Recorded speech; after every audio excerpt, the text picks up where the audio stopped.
Australia is the world's largest island. Geographic separation over thousands of years resulted in 90% of the species found in Australia being endemic to this vast land. And for the locals, living here means living amongst some of the world's most dangerous animals.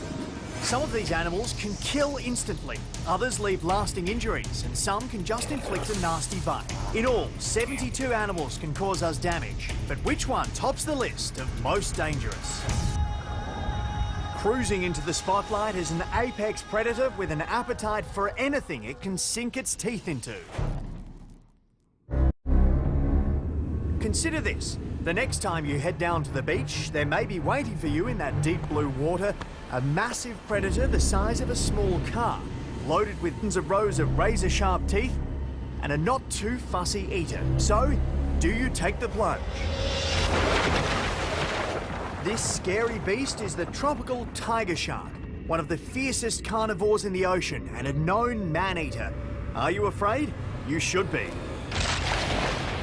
Tiger sharks are in the top 3 for shark attack, and so they've attacked people all around the world. They're a very impressive, very large growing shark. Tigers are the kingpin of sharks in tropical waters. Senior aquarist at Sydney Sea Life Aquarium, Martin Garwood works with these sharks both in and out of captivity. The tiger shark is a tropical species that you can find in warmer oceans throughout the world. So they're quite large growing, they can be up to 6 metres long, which is extremely impressive, and they're an apex predator. The tiger shark is one of the largest predatory sharks in the world, with little to fear in the open ocean, so it can hunt with impunity. This shark can grow to over 6 metres long, weigh more than 100 men, and has an intimidating wedge-shaped head to complete the picture. It has acute eyesight in pretty much any conditions, so this makes it a nocturnal hunting machine. The tiger can inflict a serious bite on its prey, with around 3 tonnes per centimetre square of pressure with each bite. Combine that biting power with that giant mouthful of razor-sharp teeth which cut, tear and grind, and its prey stand no chance at all. It has a phenomenal range, regularly crossing oceans, and in doing so travelling thousands of kilometres of the world's tropical waters each year. The tiger shark's range is even more remarkable when you consider that during its journey it dives hundreds of metres at a time. James Cook University's marine biologist Richard Fitzpatrick finds the data on the tiger sharks astounding. We started putting depth loggers on them, and we found tiger sharks would go from the surface down to 450 metres and back to the surface like every 30 or 40 minutes. Why are they doing this, we have no idea. They could be chasing prey, they may be, as you go deep, the water gets a lot cooler, so they may be affecting their metabolic rate. They may be resting, and we've had tigers, that we've tracked for over 12 months that have gone tens of thousands of kilometres. And the most surprising thing for us, when we started tagging the tiger sharks up at Rain Island, we initially thought tigers were a shark associated with the Great Barrier Reef, staying close to the reef. Most of the hits we had were out in the middle of the Coral Sea. And we thought, what are they doing out there? There is still much to learn about the tiger shark, and the more that's discovered, the more questions that are raised. The name tiger shark comes from the dark bands that cross its torso, which gradually fade away as they enter full maturity.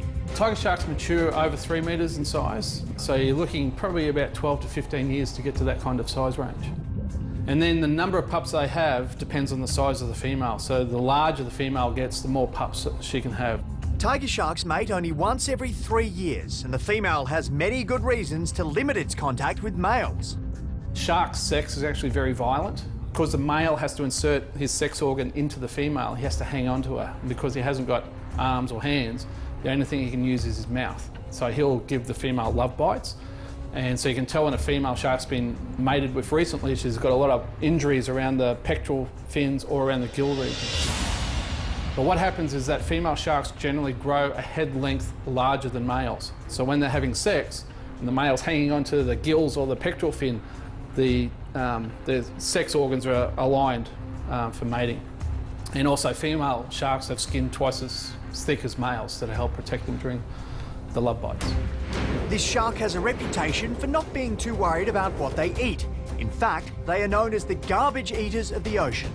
Tiger sharks are an opportunistic predator. They eat a very wide range of food, and sometimes they eat things that aren't even food, like junk and rubbish has been found in their stomachs when dissected. So they eat reptiles, birds, mammals, and mostly fish. There's a lot of famous stories about, tiger sharks being found with, license plates and all those kind of things in them. And there was an interesting case in Australia back in the 40s where a tiger shark was found with a guy's arm in it, and the arm had a tattoo, and it was the missing evidence used in a murder case where the body had been thrown in the water and the tiger shark came and ate the corpse. So the best idea would be to not put yourself in harm's way. That is, in the water, when they're eating, and looking like they're food. As an opportunistic predator, tiger sharks will basically maul whatever they can get their teeth on that they see as a food source. So that can be turtles at the surface when they're taking a breath. That's when turtles are vulnerable, and that's a prime food source for tiger sharks. They are often eating turtles. So they grab hold of their food, they maul it, they thrash around, and they try and cause as much damage as they can. The attacks on surfers where they occur are generally it's a high-speed attack. So the shark would be lurking down on the surf zone, looking up, seeing a person on a boogie board or a surfboard and mistaking it for being a green sea turtle, and there's coming up at high speed and hitting it. And then in a lot of those cases the tigers will, it's a mistaken identity hit, the tiger will hit once and then swim off. It's not that sharks are hunting out humans, it's their inquisitive nature. They're testing and tasting to see what we are. But I think that's why humans fear sharks, because when there is an attack, it's so severe because of the nature of these animals. They're incredibly powerful. Shark biologist Amy Smoothie is currently involved in a research program exploring shark behaviour for a public awareness program to try to separate fact from fiction. But there's a side to her job that can be quite confronting. In the event of a shark-human interaction, I would go to the scene and do a forensic analysis to try and determine the species that's been responsible for the attack on the victim. Only a few years ago, Amy Smoothie had the gruesome task of determining what attacked a young surfer on the northern New South Wales coast. He sustained injuries to the right calf of his leg, as well as minor injuries to his left calf.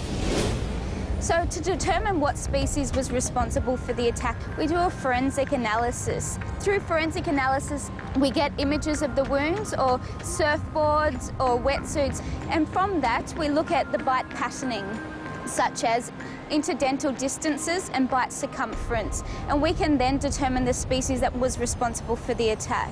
In this instance, we determined that it was a tiger shark, around 3 metres in total length.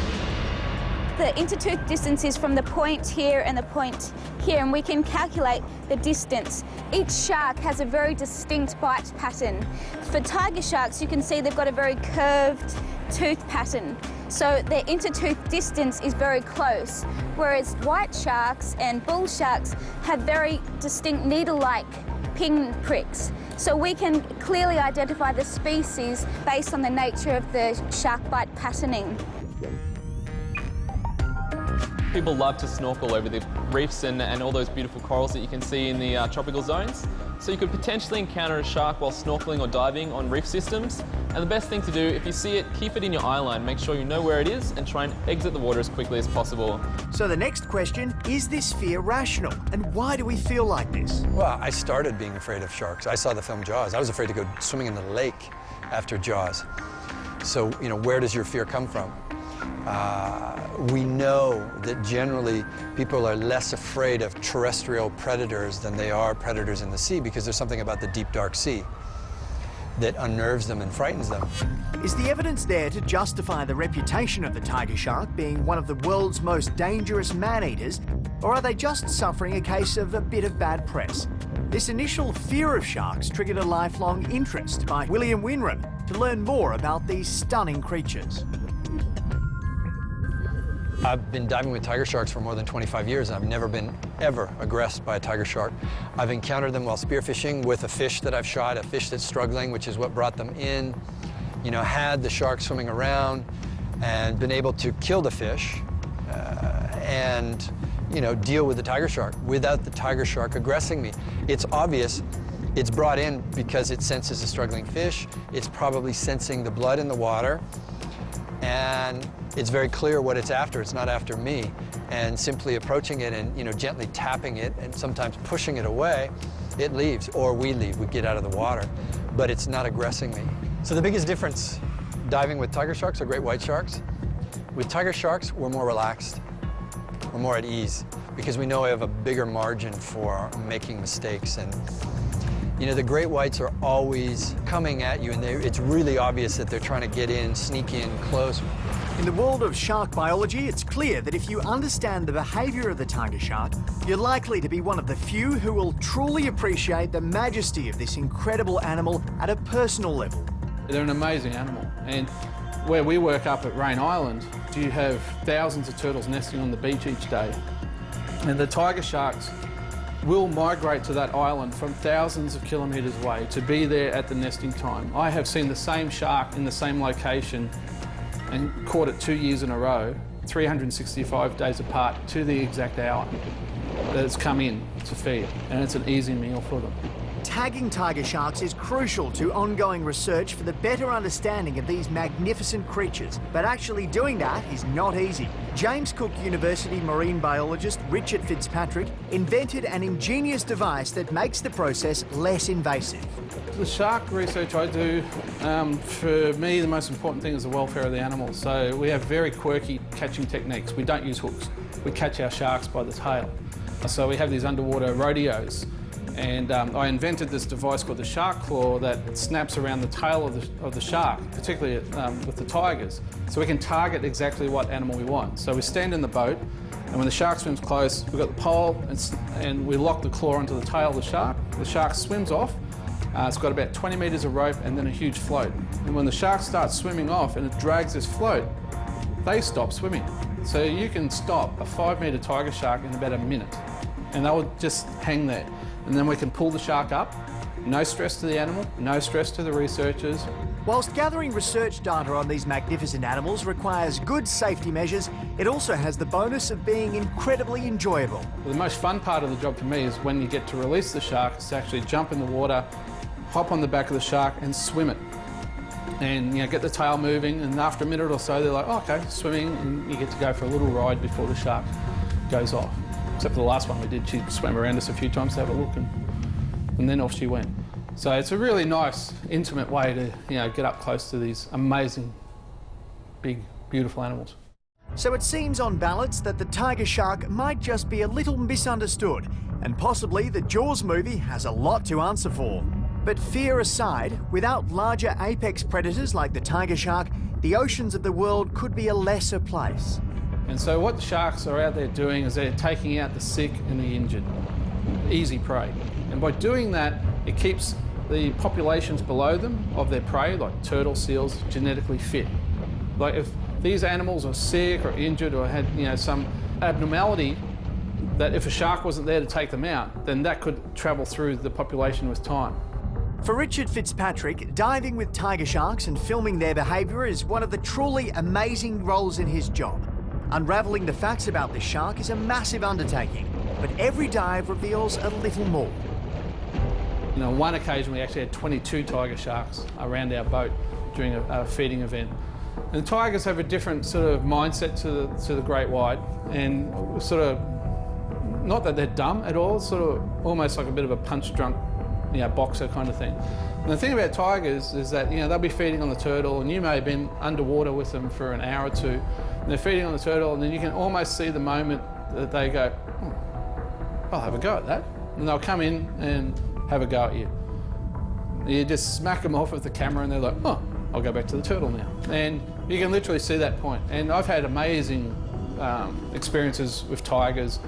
There's been individuals I've built relationships with over weeks, watching them feed, and they've allowed me to get literally the lens next to their head while they're feeding on a turtle, and where I've been able to reach out and just push myself back off if I've got too close, and they just don't really care that you're there.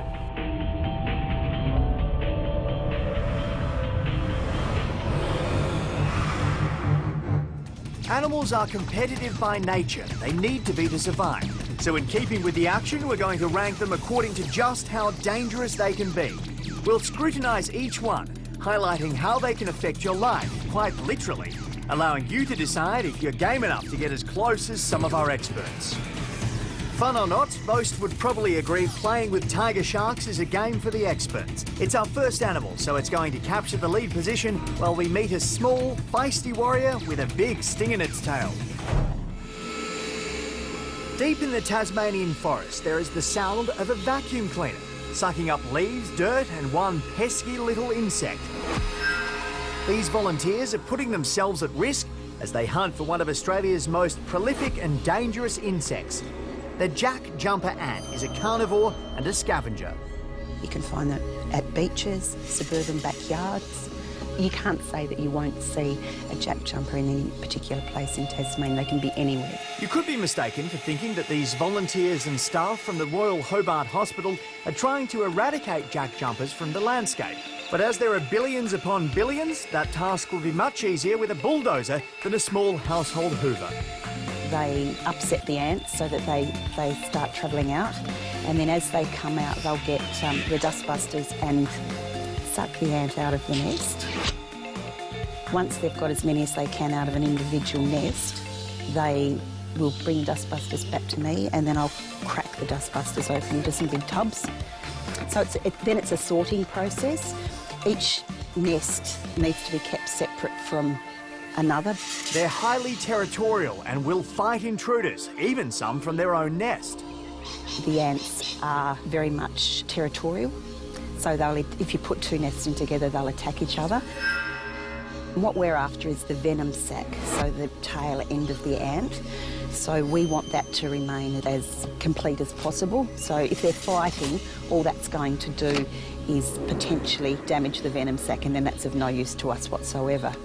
It's the venom sacs from these collected ants that will be used to produce an active pharmaceutical ingredient to help desensitise severe reactions to the ants' toxins. I collect ants, I dissect them, I make venom out of ant sacs, venom for clinical use for those patients of ours who are allergic to the sting of a jack jumper ant. There are 350 people in Tasmania alone who are on the hospital list and need the anti-venom on a regular basis. This makes the jack jumper one of the most dangerous ants on the planet. The jack jumper is an attacking ant. They'll come at you, grab you with their pincers, and then the tail will bend around and sting you from underneath. The venom that is injected is highly toxic, causing swift pain and the possibility of long-term after effects. For an average person, you'd just get redness and a slight bit of swelling. But unfortunately, for 3% of the population, you can have a severe anaphylactic reaction, and that can mean that they can have chest tightness, they can have tongue swelling, they can have itchy throat, hoarse throat, vomiting, diarrhoea. They can be extremely dangerous with people with underlying cardiac problems. People have died from jack jumper sting in the past. And today it's Judy who's sustained a bite, and not for the first time. I've been doing this for nearly 9 years, and in the first, I'd say, 5 or 6, nothing, absolutely nothing. And then in the last couple of years, I have, and they hurt like anything. I've been very fortunate. I've not reacted in any way. So they sting the end of their tail, and it's sort of a burning sensation. It's quite painful. My leg hurts right now. The jack jumper ant is found throughout Tasmania, New South Wales, Victoria and parts of South Australia. Their characteristic jumping motion when agitated gave them their name. The jack jumper ant's genome is contained on a single pair of chromosomes. Males have just one chromosome as they are haploid, the lowest number known or even possible for any animal. The major problem for people is just how easily encountered the jack jumper is. They can wreak such havoc on people, and if you have people who will actually move house because of them, then that's terrible. The ants are a problem, but they are also native to Tasmania. So rather than eradicating them, it is more effective to develop strategies to deal with them. We have a really enthusiastic group of patients who their main aim is to return to the life they loved, but they've had that life-changing reaction where they've been terrified by the condition that they've been left in following an anaphylaxis. They're scared. So we offer them that treatment program to return them to the activities that they love and improve their quality of life. Never underestimate a jack jumper ant.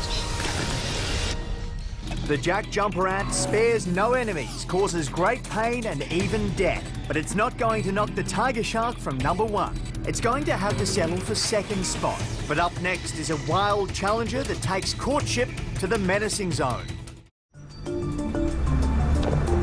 Some Australian animals are usually placid, except in the mating season, when an unsuspecting camper may find themselves up against an unlikely opponent. The Australian bustard is just that, a placid bird that suddenly can turn a little nasty.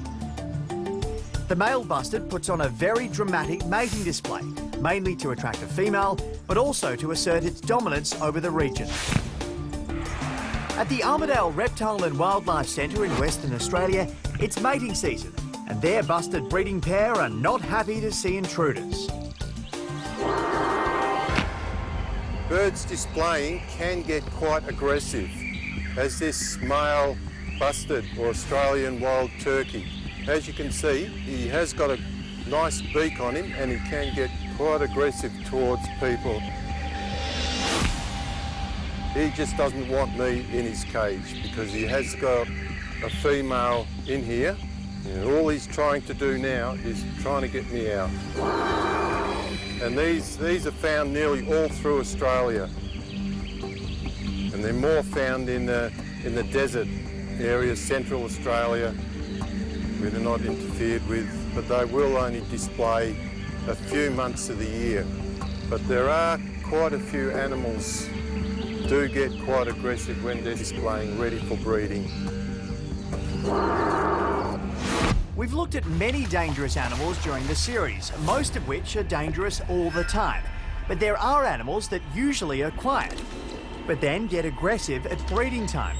The frilled-neck lizard is a good example of a displaying animal that can stand its ground when confronted. Another is the hairy-nosed wombat, more cute than aggressive, but there have been many recorded bites and scratches from this normally playful marsupial. Back to our bustard, and Klaus is still tempting fate inside the cage. He just walks all over his food. And just gentle push him away, and he's quite all right with that. He's getting very agitated. He just wants us to be away. You can see how much smaller the female is than to the male. The bustard is Australia's largest flying bird. The male stands at over 120 centimetres high, weighs over 14 kilos and has a wingspan of over 2 metres. In 1 year, a bustard will cover over 500 kilometres by air and on foot. These are wide-ranging birds found throughout the dry areas of Australia. They can live up to 30 years and are adept at hiding in the undergrowth. Bustards are prized eating birds, tasted by Captain James Cook in 1770. Usually you find them only in pairs or in threes because they only have 1 or 2 eggs. You won't find them in big flocks. So I think they can get aggressive towards each other and I suppose because they're competing against the food source. In Australia's arid deserts and in the marginal farmlands, food is scarce for the bustard. They have been known to eat almost anything to survive. They can't be fussy where they come from. In the desert, mainly, of course, grasshoppers. They like the grasshoppers, but they'll eat anything what moves. They'll even eat small reptiles. Outback campers often see bustards standing tall in the bushes. They will be as still as possible until confronted, and that is when they will take flight or just run away. Disturbing their nests can be hazardous. Well, normally they will nest away from people, right away from people. So if you approach basically their nesting area, you might see a little bit of aggression, but normally they will stay away. But can a bustard inflict real damage? Well, it's back to Klaus in the cage. Oh, he will have a peck, and he will have a fly trying to scare me away. Mildly dangerous, the Australian bustard isn't going to make much of a mark on the playing field. It's going to flap its way into third, but possibly not for long, as up next is a deadly animal known for breeding juvenile delinquents. This is a snake we almost forgot about.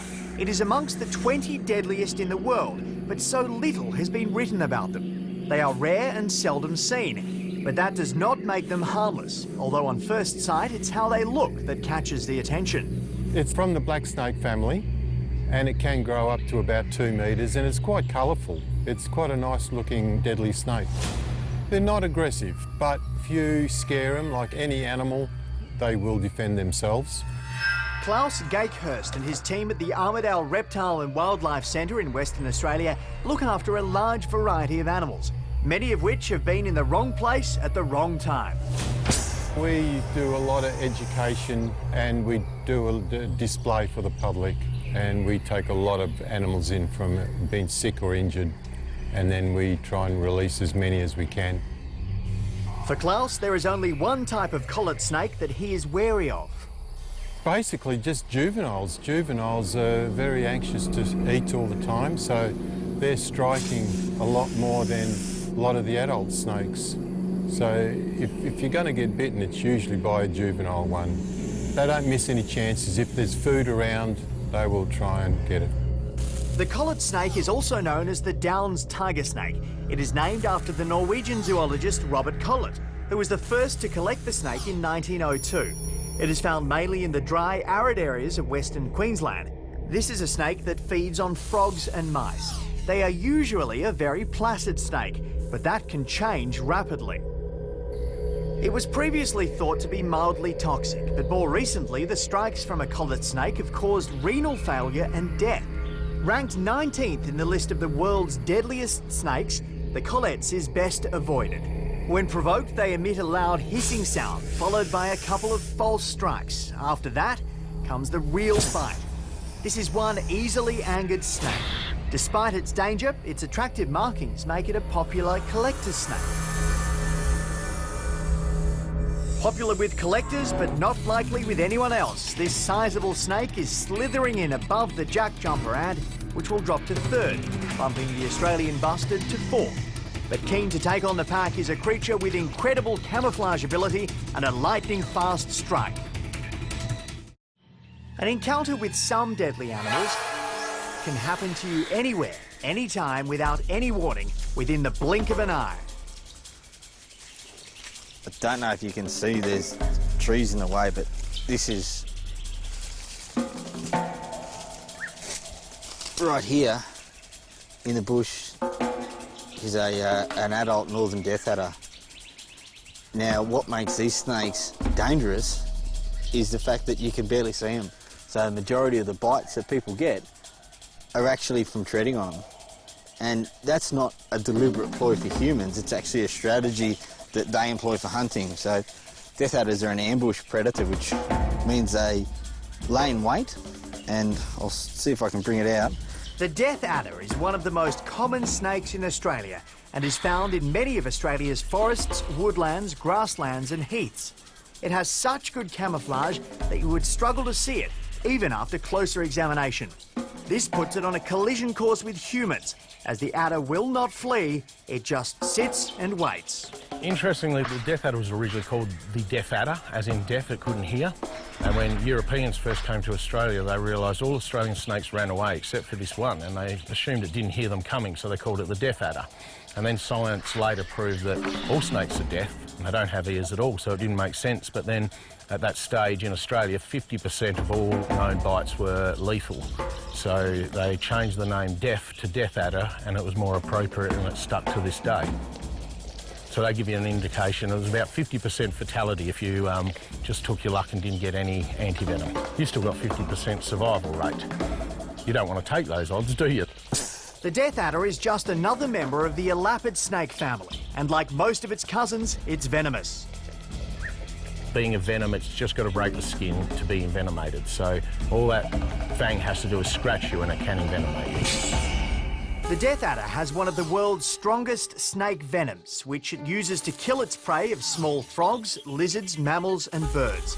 It has a wide, triangular-shaped head at the end of its well-camouflaged fat body and grows up to around the length of a man's arm. It's the perfectly designed predator, loaded with venom, unseen by prey, and it's fast. Death adders are short, fat snakes with very large heads and very long fangs. So if that death adder bites you, those fangs can really get the venom even through, relatively thick pants and so forth. So you're quite likely to get an effective bite. And because they have a large head, the venom glands are quite large. So there's a fair bit of venom involved. And they wait for a prey to come, and to entice the prey to come, they have this lure on the end of their tail. And that lure there is wiggled and it attracts in a mouse, a lizard or a skink, and they think it's a worm. They come in to grab it, and fast as a flash, the death adder is around on its own tail, and it's got itself a prey item. Part of one of the features that makes a death adder dangerous is the lightning fast strike. This strike is partly to grab their prey, but also so they don't get bitten by their prey. The prey doesn't see the strike coming. It happens with lightning speed. When they're sitting in strike position, they have one of the fastest strikes of any known snake. And they can move as fast as a bullet in their strike. Yeah, there's nothing faster in a strike than a death adder. I've seen a death adder take a finch flying past in midair. It's a snake that should not be handled at any stage, as this agility can cause you a medical emergency. Unlike a taipan or a brown snake, death adders can't be held by the tail, purely because they can reach their own tail at any time. So if I was to grab this snake by the tail, no matter where I held it, it could always come back and bite itself. For an Australian elapid, they're the only one that has those hinge fangs, which is quite difficult to handle. If you grab them in a head grip for a medical procedure, the fang will actually come out of the mouth and start looking for your fingers, which is very scary. It's a bit like watching a predator take its mask off. Now, this is about as big as they get, and a lot of people underestimate snakes if they're small. Unfortunately, size has nothing to do with toxicity or deadliness. Unfortunately, had a gentleman die from a snake bite in 2008 in the Northern Territory, and the snake was only about 40 centimetres long. And he underestimated that because the snake was small, it wasn't dangerous, and that's certainly not the case. So if you're in the lucky 50% of untreated victims that avoid death, sometimes a death adder bite can just be uncomfortable. Several years ago, I went to a snake call-out in an outer suburb of Darwin, where a gentleman had one of these in his house and it had actually bitten him. And I bandaged him up and drove him to the hospital, and he had excruciating pain. So the bite from a death adder, particularly the northern death adder, is a very painful bite. And when I got this gentleman in the car, I made the mistake of describing to him how the neurotoxins work and what it could do to his body, and he proceeded to vomit all through my car. The death adder family is divided into several branches, including the common death adder that's found in eastern and southern Australia, its close cousin, the northern death adder, that lives in the very northern tropical areas of Western Australia, the Northern Territory and Queensland, and the desert death adder. Unfortunately, its taste for frogs is threatening its very own existence, as many die from eating a toxic pest that is known as the cane toad. Death adders are one of the species that's been very badly affected by the arrival of cane toads in tropical Australia. It turns out that this strange little tail luring behaviour that the death adder uses is not incredibly effective on Australian frogs, because they've had a few million years to work out that something that twitches like that might be a death adder. But cane toads come from South America, where nobody plays that game, and so they come racing in to that little tail lure, and as a result, the adder bites the toad, and the adder is killed by the toad's poison. The other danger to its population is the impact of humans clearing land, and this reduces the natural snake habitat. The death adder, unlike many other snakes, gives birth to a live litter of between 15 and 20 baby snakes, which can fend for themselves straight away. All death adders share pretty much the same body shape, features and behaviour. But no two adders have the same colouring, and this is what makes them masters of disguise. It's very rare to see two the same. Even out of a clutch of death adders that are born, they'll all be different. Even most snakes don't throw the same colours, and their juvenile colours are quite different to their adult colours. Either way, whether it's the northern, common or desert adder, they are trouble, and so not something you want to stumble across at any time. Top 10 Australian most venomous snakes for sure. The issue is what makes them dangerous in my book is their ability to conceal themselves. Because if you saw the snake, you wouldn't put your hands there, but you just don't see them. I don't catch that many in people's houses because people don't know they're there. Well, the best bet is to treat all snakes as venomous. Misidentification and handling a snake is going to lead to you getting bitten. And unfortunately, a lot of people have died in Australia thinking they've picked up a non-venomous snake. If you treat them all as venomous and don't touch them, you won't get bitten. rule of thumb is be far enough away that you can put your thumb out in front of you and you can't see the snake, and that way you know you're far enough away. Someone who failed that proximity rule was Brian Fry, as he was bitten whilst milking a death adder for venom. Death adders are unusual amongst Australian snakes in that they have very agile fangs. And I remember watching it actually walk across my hand using its fangs. So I had 6 puncture wounds across the back of my hand. I knew, of course, at this point in time that we needed to go to the hospital. There's no way that I did not get anything but the maximum amount of venom. The result was, for Brian, life-threatening. So I would say that I was fully paralyzed within 90 minutes.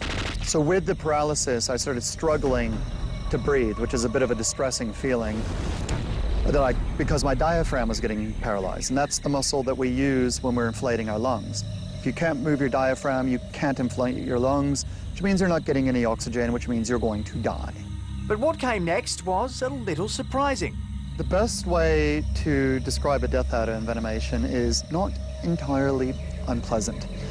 Quite simply, the highest I've ever been in my life has been from death adder bites. And this is why Cleopatra committed suicide using a cobra, which is related to death adders. No doubt she had already put many a slave or political prisoner to death using snakes, so she knew that puff adders, the other local snake, people die screaming. Cobras, they didn't die screaming, they died smiling. So if you're ever going to go from a snake bite, I'd recommend death adder. It's a much better way of going than some of the other ones, like rattlesnake bites that I've had that have been extraordinarily painful. I just like his ability to be able to sit there and just blend in. It just looks amazing. And the art form, if you see a lot of death adders, you start to see a lot of where the Aboriginal art comes from. A lot of their dot paintings you can see in the back of death adders when you start to look at them. They're just one of those great animals that you can sit back and look at and admire, but just admire it from a distance. Much admired, but also to be feared, the death adder has earned its stripes and is heading straight to the top, knocking the might of the tiger shark to second, as well as tumbling the collet snake, jack jumper ant, and Australian bustard all down a notch. A big restructure as we introduce one of the most contentious animals of the series. Most of the 72 most dangerous animals in Australia leave little doubt as to their dangerous potential. But one controversial animal still divides the scientific and medical community. Taking the stand is the white-tailed spider, accused of causing horrific injury to humans, but never proven to be the culprit.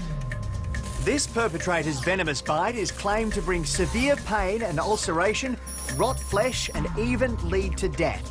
A nighttime hunter that feeds on other spiders, the white-tailed can be found across much of Australia. It features a distinctive white spot on the tip of its grey dorsal abdomen. Perth local Steve Brown was working on his race car when a spider struck.